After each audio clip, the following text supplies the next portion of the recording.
সবচেয়ে বড় কামিয়াবি। সুবহানাল্লাহ তাআলা বিহামদি। জাহান্নাম থেকে মুক্তি পাওয়া, জান্নাতে প্রবেশ করা, এটাও বড় কামিয়াবি। আল্লাহ পাক বলছেন কোরআনে কারীমের মধ্যে, ফামান যুহজিয়া আনিন নারি ওয়া উদখিলাল জান্নাতা ফাকাদ ফাজ। আরেক আয়াতে বলছেন ফাজা ফাওজান আযীমা। জান্নাত যে পেয়ে গেল সে বড় কামিয়াবি অর্জন করলো। দুটোটা কামিয়াবি এবং বড় কামিয়াবি। জাহান্নাম থেকে মুক্তি আর জান্নাতে প্রবেশ, এটা কি কম বড় কথা? নিঃসন্দেহে সেটা বড় কামিয়াবি। কিন্তু কোনো মানুষ যদি জান্নাতে গেল, আল্লাহর সঙ্গে অনন্তকাল পর্যন্ত আর কখনোই সাক্ষাৎ হলো না এবং হবেও না, এমন যদি হয়, কেউ কোনো ঈমানওয়ালা এটাকে বড় কামিয়াবি কি মনে করতে পারবে? অতএব জান্নাতের কামিয়াবিও বড় কামিয়াবি, কিন্তু মহান আল্লাহকে পাওয়া যাওয়া সেটা সবচেয়ে বড় কামিয়াবি। আর জান্নাত কি সৃষ্টি না স্রষ্টা? জান্নাত খালেক না মাখলুক? হ্যাঁ, জান্নাত মালিকানা সত্য না নিজেই মালিক? তো কোথায় খালেক কোথায় মাখলুক? হ্যাঁ, সুবহানাল্লাহ বিহামদি। জান্নাত কি বাদশাহ না প্রজা? বাদশাহ মহান আল্লাহ, আল্লাহ পাকের এক প্রজা, হাজারো প্রজার মধ্যে এক প্রজা হলো জান্নাত। কিন্তু জাহান্নাম থেকে মুক্তি পাওয়া আর অনন্তকালের জান্নাতে যাওয়া সেটা বড় কামিয়াবি এই জন্য যে সেখানে আল্লাহর সন্তুষ্টি পাওয়া যাবে, আল্লাহ পাকের সন্তুষ্টি পাওয়া যাবে এবং আল্লাহ পাক জাল্লা জালালু আম্মান ওয়ালুর দিদার নসিব হবে। গরিব মানুষের সঙ্গে বিয়ে হয়েছে, গরিব ছেলের সঙ্গে বিয়ে হয়েছে, কিন্তু ছেলেটা খুব ভদ্র, খুব ভালো, আখলাক ভালো, ব্যবহার ভালো, কথা ভালো, স্বাস্থ্য শরীর ভালো, দিন আনে দিন খায়, কোনো অভাব নাই, সচ্ছলতা এতটুকু যে খায়, যতটুকু খায় আধা পেট বা ভর পেট রোজা প্রতিদিন খায়। এ হলো এক স্বামী পাইল। আরেক স্বামী এরকম পাইছে 100 তলা বিল্ডিং এর মালিক, সারাদিন গালাগালি করে স্ত্রীকে, আর খুব নির্যাতন করে, জুলুম অত্যাচার করে, মারধর করে, দিন রাত দুর্ব্যবহার করতেই থাকে। অশান্তির আগুনে এই স্ত্রী দিন রাত পুড়তে থাকে, জ্বলতে থাকে। কিন্তু বিরিয়ানি পোলাও কোরমা তৈরি হচ্ছে ঘরের মধ্যে, প্রসাধনের কোনো অভাব নাই, দামি দামি জিনিস সবসময় ঘরের মধ্যে মজুদ, এরকম এক জিন্দিগি। আর ওই আর একটা স্বামী সদাচারী, সব সময় সে সুন্দর কথা বলে, ব্যবহার ভালো, স্বাস্থ্য ভালো, ভদ্র ছেলে, দিন আনে দিন খায়। দুই স্বামীর মধ্যে কোন স্বামীকে একজন ভদ্র মহিলা কামনা করবে? যে রোজ পিটায়, রোজ সারা দুনিয়ার গালি বস্তা বসে সবগুলো একসঙ্গে দেয়, সেই স্বামীকে না এই গরিব ভদ্র স্বামীকে? তো জান্নাতের মধ্যে যাওয়া, আর স্ত্রী যে সে মনে করে যে স্বামী পাইছে আলহামদুলিল্লাহ, কি আপা তুমি কেমন আছো? আরে কি বলো, বড় সুখে আছি। ধনীর সংসার না হলে কি, এর চেয়ে বড় ধন কি যে আমি আমার স্বামীকে নিয়ে সবসময় খুশি, এর চেয়ে বড় আনন্দ কি? তো জান্নাতের মধ্যে যাওয়ার পরে সব পাওয়া গেল, কিন্তু আল্লাহকে পাওয়া গেল না। তাহলে এই জান্নাতের পোলাও বিরিয়ানি কোরমা হুর গেলমান দিয়া কি আর একটা বড় ধরনের উৎসব হবে? জাহান্নাম থেকে মুক্তির উৎসব তো হলো, কিন্তু বড় ধরনের উৎসব না। জান্নাতের মধ্যে বড় উৎসব হবে যেসব কারণে, তার মধ্যে একটা হলো গিয়ে সব আল্লাহ ওয়ালাদেরকে সেখানে পাওয়া যাবে। বাবা আদম আলাইহিস সালামকে পাওয়া যাবে, দেখে সবাই খুশি। আরে বাবা, আপনারও তো সে কবে থেকে জানি আপনি আমাদের বাবা, কিন্তু এই যে আসল বাবার সঙ্গে আজকে সাক্ষাৎ, তো কি রকম খুশি লাগবে। সুবহানাল্লাহ। বাবা আদম আলাইহিস সালামকে পেয়ে যাওয়া এবং তাকে দেখে, আর তিনি বললেন যে ও হো আমার বাচ্চা কাচ্চারা আইসা গেছে তোমরা। আর তিনিও নিজের আওলাদকে পায়া খুব খুশি যে আমার এই সন্তান, আমরা ছিলাম বুড়া বুড়ি দুইজন, এখন দেখি সারা জাহান আমার, হ্যাঁ পৃথিবী এখন আমার, আলহামদুলিল্লাহ। তো তিনি কত খুশি হবেন, হ্যাঁ, সন্তানদেরকে পায় তার চক্ষু শীতল হবে, আর বাবাকে দেখে সন্তানদের চক্ষু শীতল হবে, কি মজা হবে। फिर इद्रीस अलैहिस्सलाम, शीस अलैहिस्सलाम, নূহ আলাইহিসসালাম যে তুফানে, ঝড় তুফানে, প্লাবনে সব নিয়ে গেছে। হযরত নূহ আলাইহিসসালামের 4টা সন্তান জীবিত ছিলেন, সেই 4 জনকে দিয়ে সারা পৃথিবী আবাদ হয়ে গেছে। হ্যাঁ, 4 জনকে দিয়ে সারা পৃথিবী আল্লাহ তাআলা এরকম আবাদ করে দিয়েছেন। তো সেই নূহ আলাইহিসসালামকে বলা হয় দ্বিতীয় আদম, দ্বিতীয় আবুল বাশার, দ্বিতীয় মানব জাতির দ্বিতীয় পিতা নূহ আলাইহিসসালাম। তার সঙ্গে দেখা হবে। হযরত ইব্রাহিম আলাইহিসসালাম মুসলিম জাতির পিতা। কোরআন শরীফে আল্লাহ পাক বলছেন মিল্লাতা আবিকুম ইব্রাহিম, তোমাদের বাবা ইব্রাহিমের আদর্শ তোমরা ফলো করবে। আমি মুহাম্মদুর রাসূলুল্লাহ সাল্লাল্লাহু আলাইহি ওয়াসাল্লামের মাধ্যমে তোমাদেরকে মিল্লাতে ইব্রাহিম দান করছি, ইব্রাহিম আলাইহিস সালামের আদর্শ তোমাদেরকে দান করছি। সেই ইব্রাহিম আলাইহিস সালাম খলিলুল্লাহর সঙ্গে দেখা হবে, আল্লাহর জন্য যিনি জীবন উৎসর্গ করে দিয়েছিলেন। এই তরুণ বয়সে ছোট্ট মানুষ, বাবার সঙ্গে মাত্রই কিশোর বয়সে মাত্রই তিনি বাবার সঙ্গে হাঁটাচলা করতে পারেন, হাত ধরে ধরে হাঁটেন। সেই বয়সে হযরত ইসমাইলকে ইব্রাহিম আলাইহিস সালাম বললেন যে বেটা, আমি তো স্বপ্নে দেখলাম যে আমি তোমাকে আল্লাহর জন্য জবে করতেছি, কোরবানি করতেছি। ফানজুর মাজা তারা, তুমি দেখো কি করা যায়, তোমার কি খেয়াল সেটা বলো, শুনি। বললেন যে ইয়া আবাতি ফাল মা তুমার, আব্বা স্বপ্ন তো নবী রাসূলদের স্বপ্ন, একটু আল্লাহর আদেশ, আল্লাহর হুকুম, আল্লাহর ওহী। তো ফাফাল মা তারা, যে ইয়া আবাতি ফাল মা তুমার, বাবা যেটা আল্লাহর তরফ থেকে আদেশ আসছে বাস সেটা করে ফেলেন, আমাকে কোরবানি দিয়ে ফেলেন। সাতাজিদুনি ইনশাআল্লাহু মিনাস সাবিরিন, আপনি অচিরেই দেখতে পারবেন আপনার সন্তান ইসমাইল মহান আল্লাহর হুকুম পালনে কতটা সুদৃঢ়। আল্লাহু আকবার, কি সন্তান! আল্লাহ আল্লাহ আল্লাহ। আল্লাহ পাক এই সকল ঘটনা আমাদের শোনাচ্ছেন আর বলতেছেন মিল্লাতা আবিকুম ইব্রাহিম, তোমাদের বাবা ইব্রাহিমের আদর্শ তোমরা জীবনভর ফলো করবে। হ্যাঁ, এখন মুসলমান এমন সুবিধাভোগী যে কয়েকদিনের জন্য, 5 বছরের জন্য গণতান্ত্রিক ক্ষমতা প্রাপ্ত হয়, ওখানে গিয়ে ইসলামকে ভুলে যায় লোকেরা, যে আমাদের গণতন্ত্র যথেষ্ট এবং কোরআন সুন্নাহর শাসন বা শরিয়া শাসন এটা আমরা বিশ্বাসই করি না। নাউযুবিল্লাহ তাআলা মিন যালিক। আর কোরআন সুন্নাহর একটা হলো নামাজ পড়ি না। পড়েন আপনি নামাজ? বলে নামাজ এক ওয়াক্ত পড়ি না। বয়স কত? 80। নামাজ পড়েন না? বলে না ভাই নামাজ পড়ি না। তা আপনি মুসলমান না? মুসলমান। কেমন মুসলমান? রোজা নামাজ সব মানি কিন্তু পড়ি না আর কি। তো এটা মুসলমান এবং গুনাহগার মুসলমান। একদিন সে জাহান্নাম থেকে মুক্তি পায়া জান্নাতে যাবেই।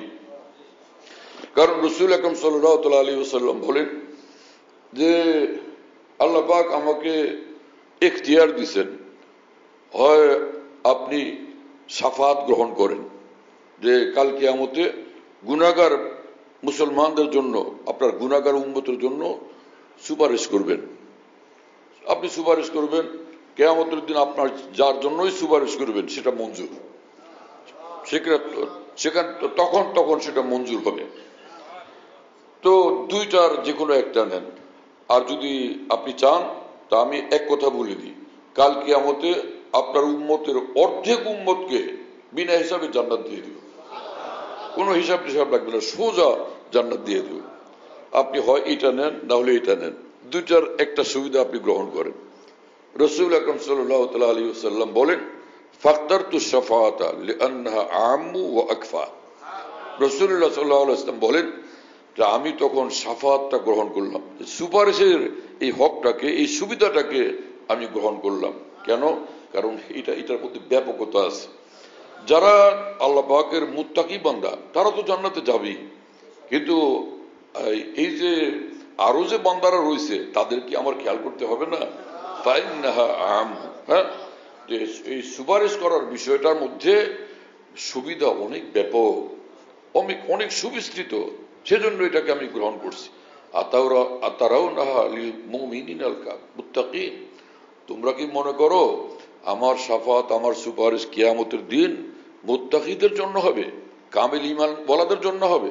না না না, লা ওয়ালাকিন্নাহা লিল মুজনিবিন আল খাত্তাঈন আল মুতালাব্বিসিন।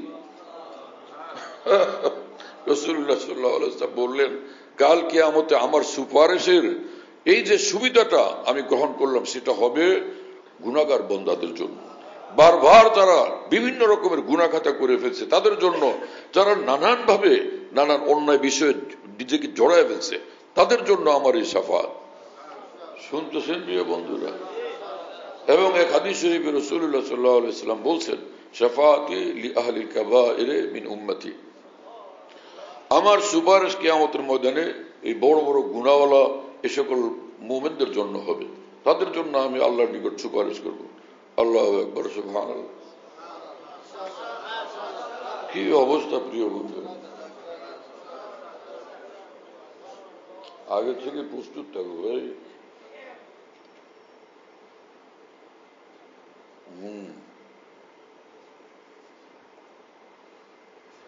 আল্লাহ আমাদেরকে মাফ করে দেন।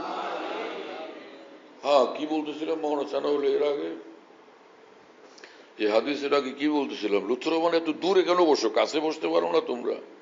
দূরে বসা কোন সুন্নত তৈরি? এটা শোনো, কোন হাদিস পেশ করো। হ্যাঁ, সাহাবায়ে কেরাম রাদিয়াল্লাহু তাআলা আনহুর চেষ্টা করতেন যে যত বেশি কাছে বসতে পারেন, আর একদম কাছে যারা বসতেন, হযরত আবু বকর, হযরত উমর, হযরত উসমান, হযরত আলী রাদিয়াল্লাহু আনহু কাছে বসতেন। একবার হযরত আলী আসতে একটু দেরি হয়ে গেছে, পরে আসছেন, মজলিস বসে গেছে, সকলেই বুঝতেছিলেন যে হযরত আলী তো আগে বসার অভ্যস্ত, আর আল্লাহ রাসূল সাল্লাল্লাহু আলাইহি ওয়াসাল্লাম সেটা পছন্দও করেন। বাস সকলের জায়গা দিয়ে দিয়েছেন, জায়গা ছেড়ে দিয়ে জায়গা দিয়ে দিয়েছেন, হযরত আলী একদম সামনে এসে বসে গেলেন। হ্যাঁ, তো মৌলানা রুমি এই জন্য বলছেন, পেশে মা বাসি কে বক্তে মা সবাদ, জানে মাজ ওয়াসলে তু জন সব জান সবাদ। হে উলামায়ে দ্বীন, আউলিয়া ইকরাম, দিনের সহি বুঝওয়ালারা, তোমরা কাছে বসো।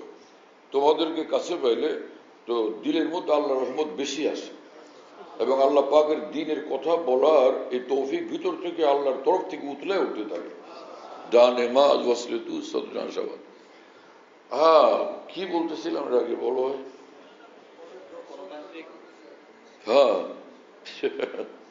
যে মানে সংসদে গেলে, এমপি হলে, মিনিস্টার হলে, তখন কি আল্লাহকে ভুলে যাওয়া চাই? এমপি হওয়া বড় না মুমিন হওয়া বড়? মন্ত্রী হওয়া বড় না একজন মুসলিম হওয়া বড়? সংসদের ক্ষমতাধর হওয়া বড় না জান্নাতের অধিকারী হওয়া বড়? একজন মুসলমান এত দায়িত্ব জ্ঞানী, কাণ্ড জ্ঞানী হওয়া কিভাবে সম্ভব যে একটু ক্ষমতা, 5 বছর বা কয়েকদিনের ক্ষমতা পাওয়ার পরে আল্লাহকে ভুলে যাওয়া? এক একজন এমন মারাত্মক কথা বলে ঈমান শেষ হয়ে যায়, বিলকুল কাফের এবং মুরতাদ হয়ে যায়।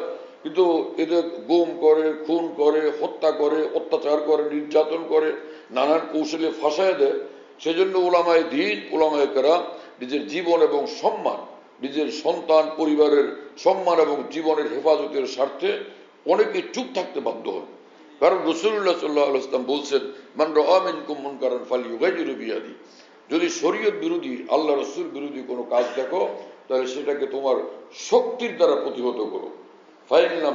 ফাইন ইয়াস্তাতিমা বিলিসানিহি, তোমার সেই শক্তি যদি না থাকে যেটার প্রয়োগের মাধ্যমে এটা দমন করা যাবে, প্রতিহত করা যাবে, তাহলে সেক্ষেত্রে তুমি জবানে বলো।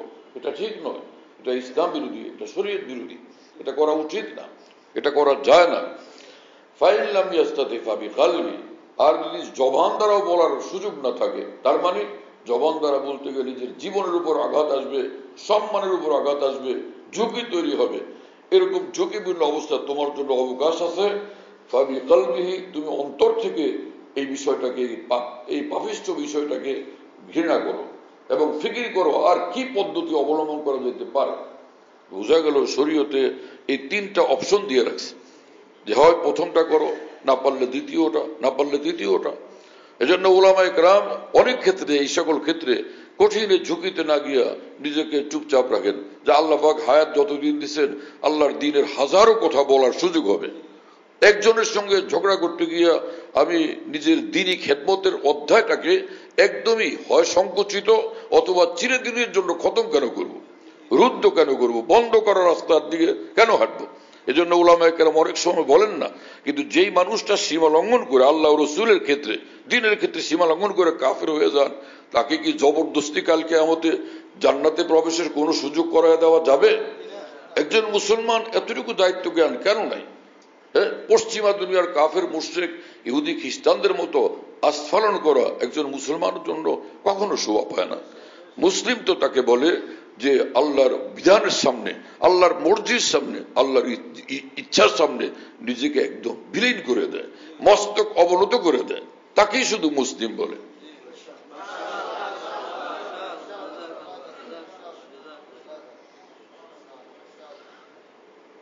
যে কোনো মুসলমান যদি বলে আমি নামাজ বিশ্বাস করি না, আমি নামাজ পড়ি না, গুনাহগার হবে, কঠিন গুনাহগার হবে।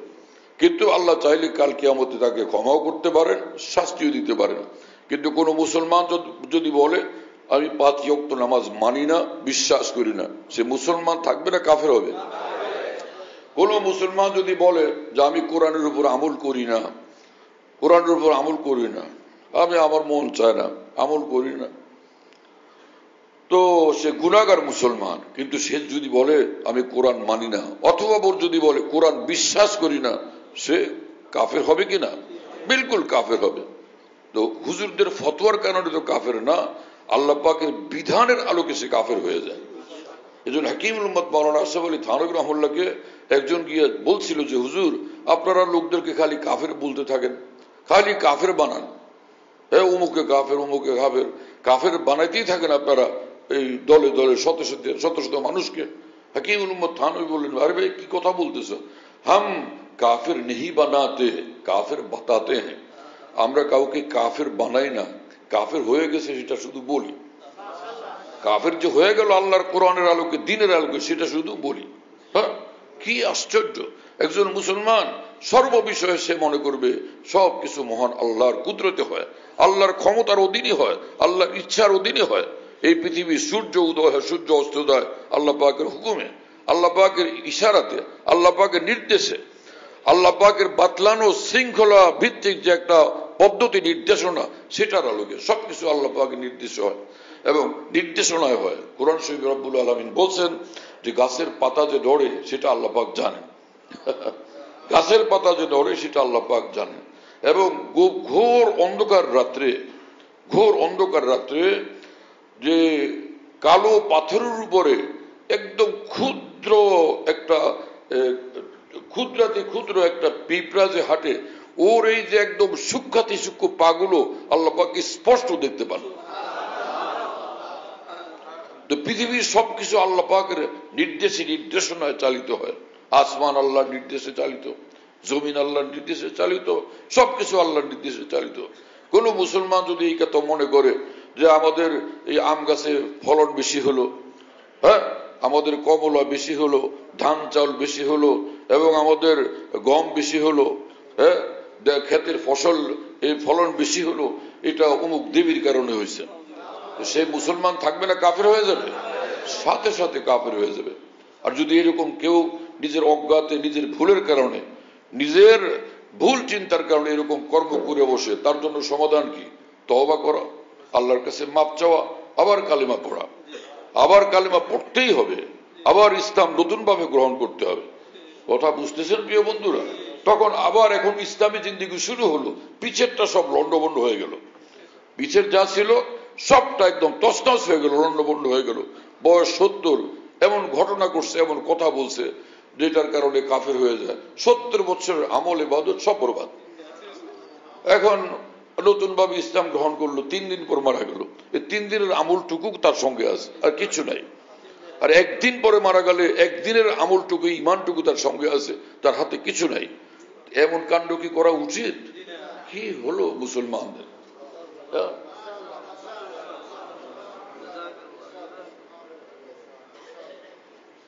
কত যে কথা মুসলমানদের, এই বড় নেতা হয়ে গেলে আর হুঁশ থাকে না, কি যে কথা বলে, মনে হয় যে সারা দুনিয়ার সবচেয়ে প্রচন্ড ক্ষমতাধর এক মানুষ। মাত্র কয়েকদিনের এই ক্ষমতাটুকুর কারণে এতটা ভয়ঙ্কর ভাবমূর্তি ভিতরে পয়দা হওয়াটা একজন মুসলমানের তো হওয়া চাই না, একজন মুসলমানের হওয়া চাই না। কাফেররা পরকালকে বিশ্বাস করে না, হিসাব কিতাবকে বিশ্বাস করে না, আল্লাহ পাকের সামনে দাঁড়ানো লাগবে সেটাকে বিশ্বাস করে না। মুসলমান তো বিশ্বাস করে। তাহলে মুসলমানের সাবধান থাকা জরুরি না, যাতে আমার দুনিয়ার জীবন যাই হোক, বাঁচি মরি যাই হই, যাই হলো হোক, খাইলাম না খাইলাম একরকম দুনিয়াটা গেলেই হলো। দুনিয়ার জীবনটা শেষ হলে হলো, আমার দেখবার বিষয় হলো যে ওহা कैसे रहे, हम ऐसे रहे या कि वैसे रहे, वहां देखना है कि कैसे रहे। আমি দুনিয়াতে যেভাবে থাকলাম, কিন্তু আমার আসল দেখবার বিষয়, ভাববার বিষয়, পরকাল জীবনে আমি কেমন থাকব, সেখানে আমার অবস্থা কি দাঁড়াবে, আমি কি জান্নাতি হব না জাহান্নামী হব। हम ऐसे रहे या कि वैसे रहे, वहां देखना है कि कैसे रहे, हयात दूर रोजा का क्या आयशो गम, मुसाफिर रहे जैसे तैसे रहे। আলহামদুলিল্লাহ, আপনারা সব সময় হয়তো লক্ষ্য করেন, অন্তত পক্ষে শিক্ষিত মানুষেরা, জ্ঞানী লোকেরা লক্ষ্য করেন যে যত বিষয় এখানে আলোচনা হয়, দুনিয়ার যে কোনো জায়গায় আমার মজলিসে যেটাই আলোচনা হয়, দিনের কথা, কোরআন সুন্নাহর দলিলের ভিত্তির উপরে আলোচনা হয়। খামখেয়ালের উপরে, জজবার উপরে, গুসার উপরে, ক্রোধের ভিত্তিতে কোনো আলোচনা নেই।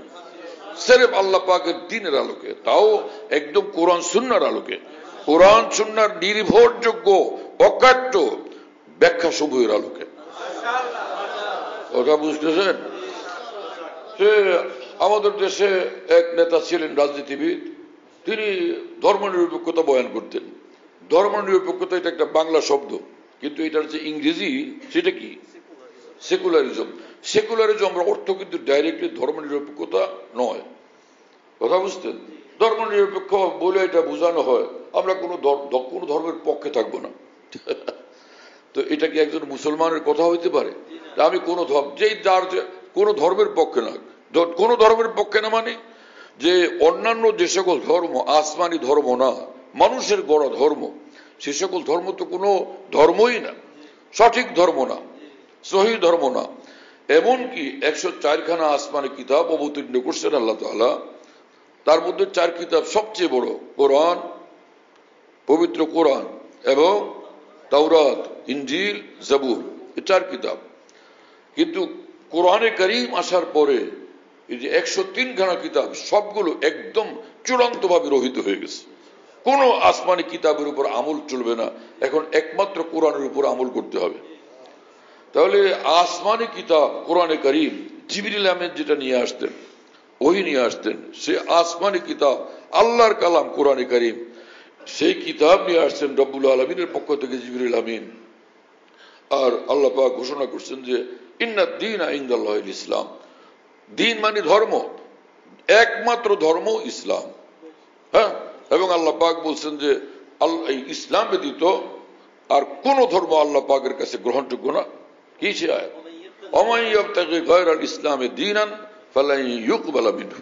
আল্লাহ পাকের কথা কত সরল সহজ সুন্দর, যে আল্লাহ পাক বলেন যে ইসলাম ব্যতীত আর কোন ধর্ম আল্লাহর নিকট গ্রহণযোগ্য নয়, কোশ্চিন কালেও সেটা গ্রহণযোগ্য নয়। কথা বুঝতেছেন প্রিয় বন্ধুরা? তাহলে ধর্ম নিরপেক্ষতা কি ইসলামে আছে? আল্লাহর কসম, ধর্ম নিরপেক্ষতা ইসলামে নাই। আর সেকুলারিজম তো আরো ভয়ঙ্কর বিষয়। সেকুলারিজম অর্থ হলো ধর্মহীনতা, ওখানে ধর্মের অনুসরণের কোনো বিষয়ই নেই। এটা ধর্ম নিরপেক্ষতা একজন মুসলমান কিভাবে মানবে? এটা তো কোনো মুসলিম দেশে কোনোভাবে থাকতেই পারে না। কথা বুঝতেছেন? বলে আপনারা এটা কেন বলেন? আমাদের বলতে হবে না? আমাদের সকল কিন্তু ঈমান নিয়ে দুনিয়া থেকে যাওয়া লাগবে, মুসলিম হয়ে দুনিয়ার থেকে যাওয়া লাগবে। কেন? আল্লাহ পাক পবিত্র কোরআনে বলছেন তোমার জিন্দেগি আল্লাহর জন্য, তোমার মৃত্যু আল্লাহর জন্য। ইন্না সলাতি ওয়া নুসুকি ওয়া মাহইয়ায়া ওয়া মামাতি লিল্লাহি রাব্বিল আলামিন। আমার জীবন, আমার মরণ, আমার নামাজ, আমার কুরবানি, আমার জীবন, আমার মরণ সবটা রব্বুল আলামিনের জন্য একদম উৎসর্গিত, পরিপূর্ণভাবে নিবেদিত, চূড়ান্তভাবে নিবেদিত। তো কোরআনে পাকে আল্লাহ পাক আমাদেরকে বলছেন বাঁচতে হবে আল্লাহর জন্য, মরতে হবে আল্লাহর জন্য।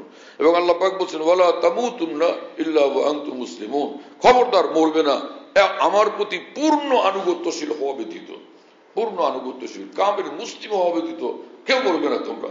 তা আল্লাহ পাক বলছে এই কথা। কি কথা বুঝতেছেন প্রিয় বন্ধুরা?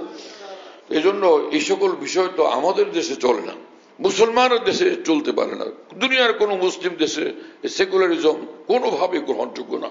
প্রত্যেক মুসলমানের দায়িত্ব, আল্লাহর কসম, প্রত্যেক মুসলমানের দায়িত্ব এটাকে তারদীদ করা, এটাকে প্রত্যাখ্যান করা, এটাকে অস্বীকার করা। প্রত্যেক মুসলমানের ফরজ ধর্ম নিরপেক্ষতাকে অস্বীকার করা।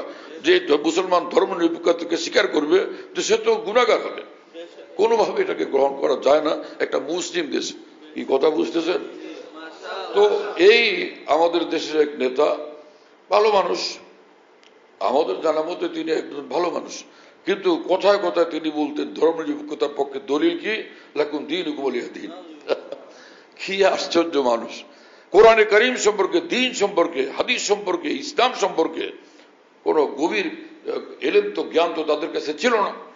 লাকুম দীনুকুম ওয়ালিয়া দীন, তোমার ধর্ম তোমার কাছে, আমার ধর্ম আমার কাছে। মনে করছেন যে এটা ধর্মনিরপেক্ষতা। আরে এই আয়াতে পাকের তাফসীর আমাদের পড়ার তৌফিক হয়েছে। এই আয়াতে পাকের তাফসীরে মুফাসসিরিন লিখছেন যে শুরু থেকে আল্লাহ পাক কি বলেন, কুল, তুমি বলো, ইয়া আইয়ুহাল কাফিরুন, কুল ইয়া আইয়ুহাল কাফিরুন, হে কাফেররা শোনো, কুল ইয়া আইয়ুহাল কাফিরুন লা আ'বুদু মা তা'বুদুন, তোমরা যেসব জিনিসের পূজা করো, উপাসনা করো, আমরা ওসবের পূজা করি না, উপাসনা করি না।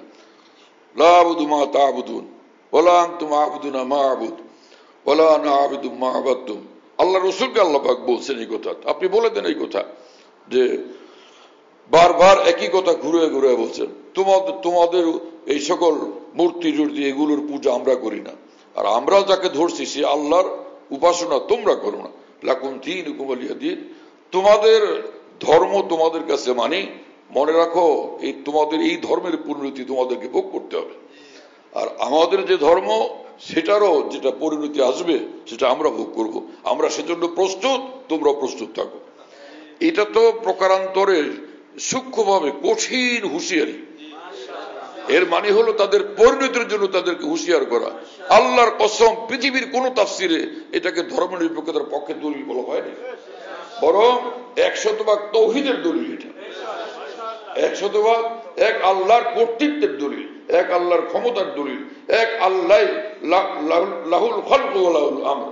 আল্লাহ পাক পবিত্র কোরআনে পরিষ্কার বলছেন এই কথা, যে সৃষ্টি আমার, হুকুম আমার, সৃষ্টি আমার, হুকুম আমার।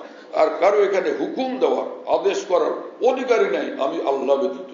সে আদেশ করবে আমার আদেশের অধীন, সে পরিচালনা করবে আমার বিধানের অধীন। এটা রব্বুল আলামিন বলছেন। কি কথা বুঝতেছেন প্রিয় বন্ধুরা?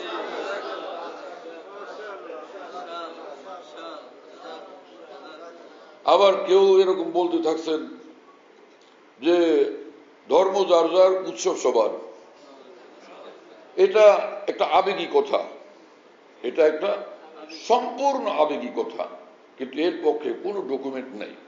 এক ঈমানওয়ালার কাছে যে দলিল প্রমাণ থাকা উচিত সেটার এক তিল মাত্র নাই, বরং এটা যে ঠিক নয় তার দলিলগুলো শোনাচ্ছি আমি।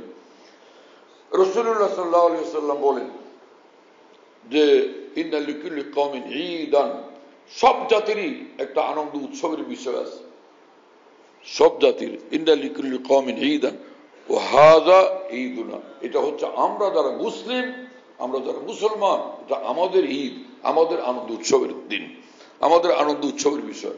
রাসূলুল্লাহ সাল্লাল্লাহু আলাইহি ওয়াসাল্লাম অন্যান্য ধর্মাবলম্বী, অন্যান্য জাতি যারা, তাদের উৎসবকে পৃথক করছেন, আর আমাদের উৎসবটাকে, ঈমানওয়ালাদের উৎসবটাকে পৃথক করছেন।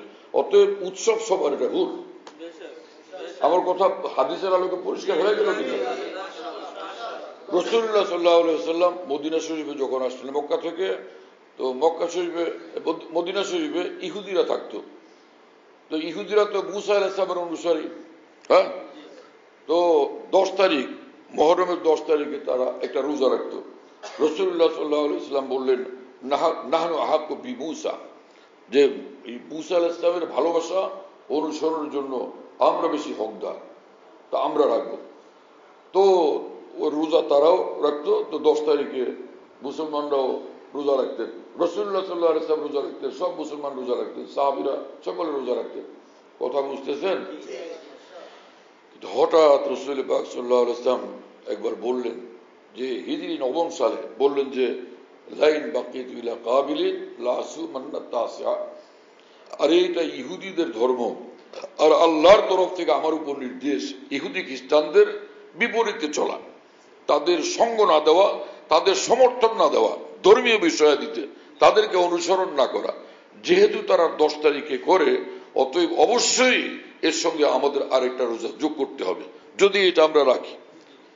আগে তো ফরজ হিসাবে রাখা হয়েছিল, পরে মুস্তাহাব হিসাবে যদি এটা এখন আমাদের পালন করতে হয়, তো আমি যদি আগামী বছর পর্যন্ত জীবিত থাকি তাহলে আমি 9 তারিখেও রোজা একটা রাখবো, এই ঘোষণা দিলেন। হ্যাঁ, এবং রাসূলুল্লাহ সাল্লাল্লাহু আলাইহি ওয়াসাল্লাম পরিষ্কার বলছেন খালিফুল ইয়াহুদা ওয়ান নাসারা। আল্লাহ রাসূল সাল্লাল্লাহু আলাইহি ওয়াসাল্লামের সুস্পষ্ট বাণী যে ইহুদি খ্রিস্টানদের তোমরা সবসময় বিপরীতে চলবে। তাহলে এটা কি উৎসবে শরীক হওয়ার কোনো অবকাশ আছে? আর উৎসবে শরীক হওয়ার সুযোগটা কি সেটা বলি। যেমন রমজান মাস আমাদের এক ধরনের উৎসব, রমজান মাসে ধুমধাম আমাদের অবস্থা, এত আনন্দ, কি সারাদিন রোজা, সন্ধ্যা ইফতারের ঈদ, ইফতারের আনন্দ, আবার রাত্রিবেলা তারাবির আনন্দ। এটা কি ইহুদিরা শরীক হবে? খ্রিস্টানরা শরীক হবে? হিন্দুরা শরীক হবে? বৌদ্ধরা শরীক হবে? শরীক হওয়ার কোনো অবকাশ কি আছে? এরপরে রমজান শেষ, আমাদের ঈদ, ঈদের দিনে আমরা নামাজ পড়বো, ঈদের নামাজ, খুতবা। এখানে বিধর্মীদের এতে অংশগ্রহণের কোনো সুযোগ কি আছে? কি কথা বুঝতেছেন? কোরবানি মুসলমানদের জন্য ইব্রাহিম আলাইহিস সালামের আদর্শের প্রতিফলন। সেই ইব্রাহিম আলাইহিস সালামের কোরবানিতে এখানে হিন্দুরা কি আসবে? তাদেরকে এর মধ্যে অংশগ্রহণ করানো যাবে? তাহলে উৎসব সবার অর্থটা কি দাঁড়াইলো? শুধু এতটুকু যে বিধর্মীদের উৎসবে মুসলমান শরীক হওয়া। নাউজুবিল্লাহ তাআলা মিন যালিক। বিধর্মীদের উৎসব কোরআন শরীফে রব্বুল আলামিন বলছেন ফালা তাকুদ বাদা যিকরা মাল কওমিজ জালিমিন। আল্লাহ পাক বলেন যারা আল্লাহর হুকুম লঙ্ঘনকারী তোমরা তাদের সঙ্গে বসবাও না। অংশগ্রহণের জায়েজ কোথায়? তাহলে যেখানে আল্লাহর কোরআনে, পবিত্র কোরআনে আল্লাহ পাক নির্দেশ করতেছেন যারা আমার হুকুম লঙ্ঘনকারী, আমার দ্বীন লঙ্ঘনকারী, আমার বিধান লঙ্ঘনকারী, তাদের সঙ্গে তোমরা বসবা না। এই জন্য গান বাদ্যের মজলিসে বসার অবকাশ নেই। হ্যাঁ, যেখানে নাচ গান ও সেখানে বসার অবকাশ নাই। আপনি শরাব মদ পান করলেন না, মদের আড্ডার মধ্যে বসে দেখলেন, এইটাও জায়েজ নেই, এটারও সুযোগ নেই। তাহলে বিধর্মীদের মূর্তি পূজা, আল্লাহকে বাদ দিয়া মূর্তি পূজা, সেখানে মুসলমানের অংশগ্রহণ কিভাবে জায়েজ হতে পারে? কিন্তু আফসোসের বিষয়, গণতান্ত্রিক দুনিয়ার নিজাম, নিয়ম রক্ষার জন্য আমাদের ধর্মমন্ত্রী মুসলমান তারা গিয়ে গিয়ে হিন্দুদের এবং বৌদ্ধদের বিভিন্ন ধর্মীয় অনুষ্ঠানে গিয়ে শরীক হয়। এটা যে কেন করেন তারা, কিছুই বুঝলাম না। এটা গণতন্ত্রের কোন বিধান যে তাদের অনুষ্ঠানে, ধর্মীয় অনুষ্ঠানে কেন যোগ দিতে হবে? তাদের অন্য কোনো অনুষ্ঠান হয়, তাদের অন্য কোনো অনুষ্ঠানে সেখানে যোগ দেন, এমনকি দাওয়াত দেয়, খাইতে বলে, যেগুলো মুসলমানের খাওয়া বৈধ সেগুলি খান। কিন্তু তাদের ধর্মীয় অনুষ্ঠান যেটা মূর্তি পূজার অনুষ্ঠান, আল্লাহর কসম, সেখানে অংশগ্রহণ বিলকুল হারাম, বিলকুল না জায়েজ। সেটা কেন করেন আপনারা? এজন্য আমাদের পরামর্শ যে সরকারের উচিত এইরকম ব্যবস্থা রাখা, একজন ধর্মমন্ত্রী থাকবে মুসলমান, আর প্রতিমন্ত্রী একজন বা দুইজন থাকুক অন্য কোনো ধর্মের, তিনি বিভিন্ন ধর্মের অনুষ্ঠানে গিয়া তাদের যে দেখাশোনা করা, সঙ্গ দেওয়া, হ্যাঁ, সেটা করলেন।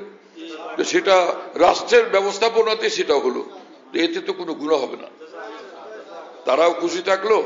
এবং যেটা একটা গণতান্ত্রিক বিধান যদি এমন হয়, অথবা গণতান্ত্রিক রেওয়াজ যদি এমন হয়, সেটা রক্ষা করা হলো, এতে তো কোনো সমস্যা নাই। কিন্তু একদম মুসলিম মন্ত্রী সেখানে যাওয়ার কোনো অবকাশ নাই। আফসোসের বিষয়, কিন্তু এখন যে কোনো একজনকে বসায় দিলে সে ওখানে যাবেই হক আদায় করার জন্য। কি হক এটা? আপনি কি হক বুঝলেন?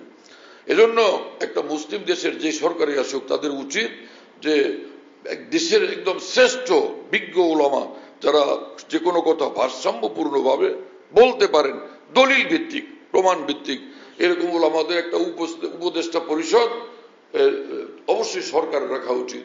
যে সকল ক্ষেত্র স্পর্শকাতর, নাজুক, সংবেদনশীল, সেখানে তারা ওলামাদের সঙ্গে পরামর্শ করবেন এই বিষয়টা করা যায় কি না। কারণ আমাদের সরকারগুলো এই কথা বলে যে আমরা কোরআন সুন্নাহ বিরোধী কোনো আইন করব না। তো কোরআন সুন্নাহর বিধানাবলী সম্পর্কে আপনারা সম্যক জ্ঞান তো রাখেন না। এই সম্যক জ্ঞানের অধিকারী উলামায়ে কেরাম। তাহলে আপনাদের কথারই দাবি আপনারা এরকম একটা ব্যবস্থা রাখবেন। নির্ভরযোগ্য আলেমদের, বড় আলেমদের একটা জামাত, একটা এরকম উপদেষ্টা মন্ডলী আপনারা রাখবেন, যাদের নিকট আপনারা জিজ্ঞাসা করবেন, পরামর্শ করবেন, তারা ধর্মীয় বিষয়ে যেটা সিদ্ধান্ত দেয় সেটা আপনারা আল্লাহর জন্য মেনে নেবেন।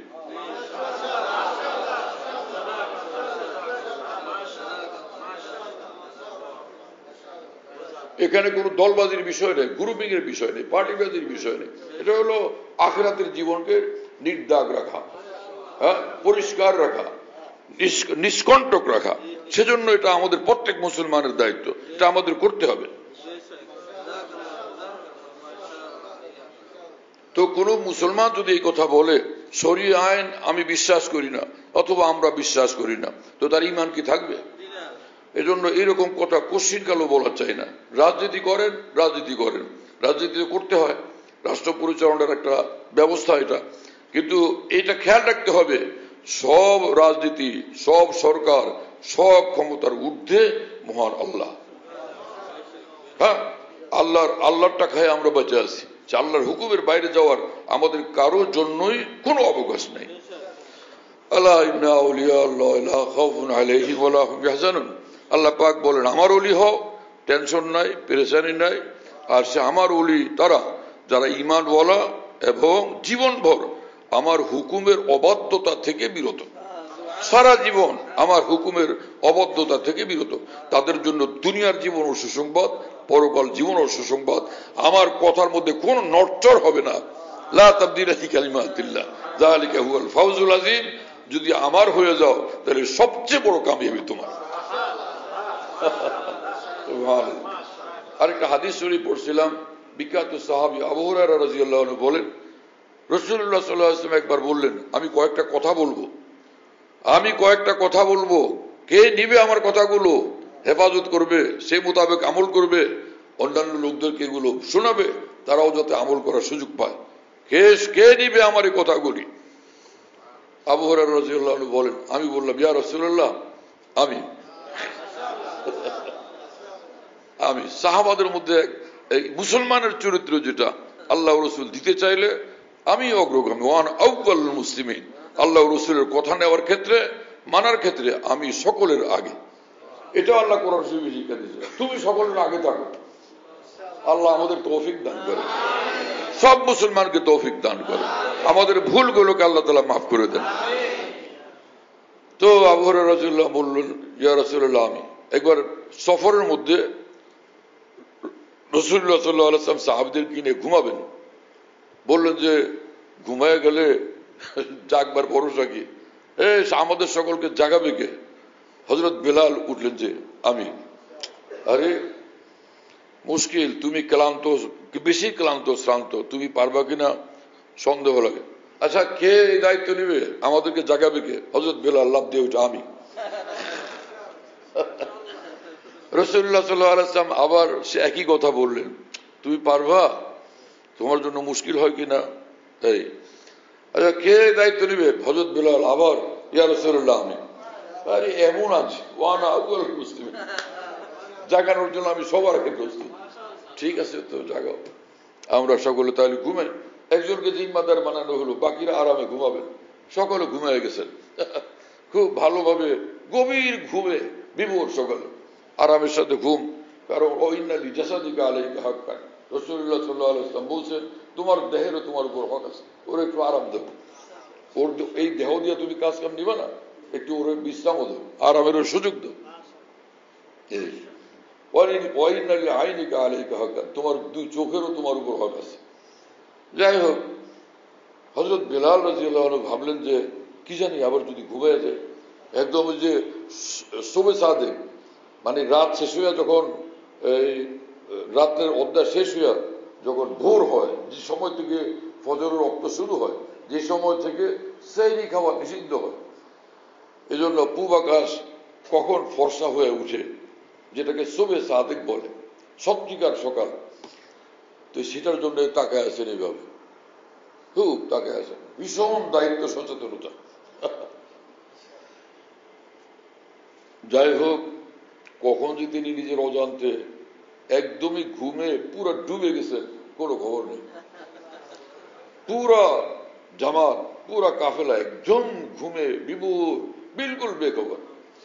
সকাল হলো, সূর্য উদয় হলো, সূর্য অনেকটা উপরে উঠলো, রোদের তাপে সর্বপ্রথম যিনি জাগলেন তিনি রাসূলুল্লাহ সাল্লাল্লাহু আলাইহি ওয়াসাল্লাম। কি কথা বুঝেন না? সকলের আগে যিনি জাগছেন তিনি রাসূল আকরাম সাল্লাল্লাহু আলাইহি ওয়াসাল্লাম।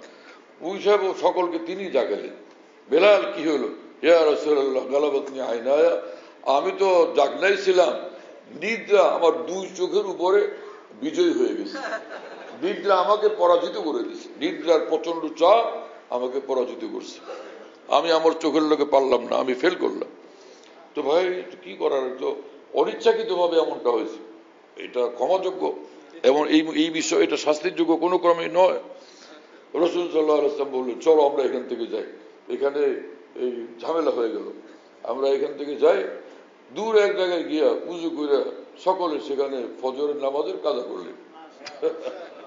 কি কথা বুঝেন না?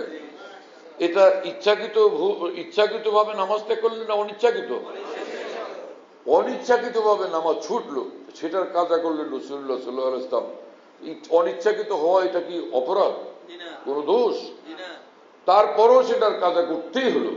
তাহলে যে সকল মুসলমান বালেগ হওয়ার পরে ইচ্ছাকৃত ভাবে নামাজগুলো ত্যাগ করে দিচ্ছেন, সেটার তাহলে কাজা করতে হবে, এই হাদিসের আলোকে সেটা বোঝা যায় না? যায় না?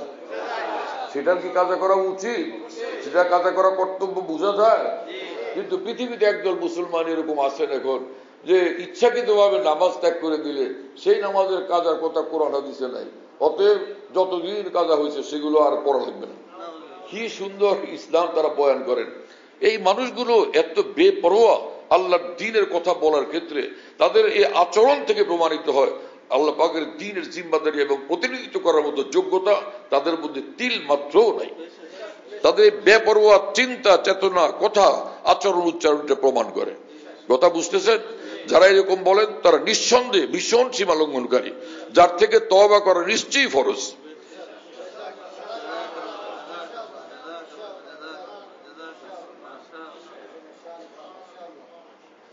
যাই হোক, তো ওটা তো এক বিষয় গেল, যে সেখানে হযরত বেলাল 3 বার এরকম, এখানে হযরত আবু হুরায়রা পয়লা নম্বর, যে আমি এই কথাগুলো নিব, আমল করব, লোকদেরকে বলবো। রাসূলুল্লাহ সাল্লাল্লাহু আলাইহি ওয়াসাল্লাম বলেন, কথা হলো ইত্তাকিল মাহারিম তাকুন আবাদান নাস, যে তুমি, তোমার কাজ হলো, তোমাদের কর্তব্য হলো সব রকমের গুনাহের কাজ থেকে বিরত থাকা, তাহলে তুমি পৃথিবীর সবচেয়ে বড় ইবাদত হলো, সবচেয়ে বড় হবে। আল্লাহ রাসূল সাল্লাল্লাহু আলাইহি ওয়াসাল্লামের কথা, সবচেয়ে বড় ইবাদত গুজার তুমি, যদি তুমি সব গুনাহ থেকে বিরত থাকো। এই ওয়ারজা বিমা কাসামাল্লাহু লাকা তাকুন আগনান নাস, আল্লাহ তোমার ভাগে যা দিবেন রিজিক, এটা নিয়ে তুমি খুশি থাকো, তাহলে তুমি পৃথিবীর সবচেয়ে বড় ধনী। ওয়া আহসিন ইলা জারিকা তাকুন মুমিনা, তুমি যাদের সঙ্গে উঠা বসা করো, তোমার পরিবেশ প্রতিবেশে, তোমার প্রতিবেশী যারা, হ্যাঁ, আশপাশে কিছু করার জন্য যে থাকে সেও প্রতিবেশী, তোমার প্রতিবেশী যারা, তাদের সঙ্গে সব সময় সদাচার করবে, তাহলে তুমি পাক্কা মুসলমান, পাক্কা মুমিন, তাহলে তুমি পাক্কা মুমিন। আর ওয়াহিব্বা লিন্নাস মা তুহিব্বু লিনাফসিকা তাকুন মুসলিমা, তো যেই রকম আচরণ ব্যবহার নিজের জন্য পছন্দ করো, অন্য সকলের জন্য তা পছন্দ করবে, তাহলে তুমি সত্যিকার মুসলিম। সুবহানাল্লাহ, আজিম মুআমালা। এর পরের অংশ আর এখন বললাম না, এইটুকুর উপরে আমরা আমল করার জন্য সকলে ইনশাআল্লাহ চেষ্টা করবো তো। আল্লাহ আমাদের কবুল করে, তৌফিক দেন, সব মুসলমানকে তৌফিক দেন। আল্লাহ আমাদের সকলকে নাজাত দেন, সকলের জন্য জান্নাতুল ফিরদাউস মঞ্জুর করেন। তাদের ভুল হয়ে গেছে, তাদেরকে তওবা করে আল্লাহকে খুশি করার তৌফিক দেন।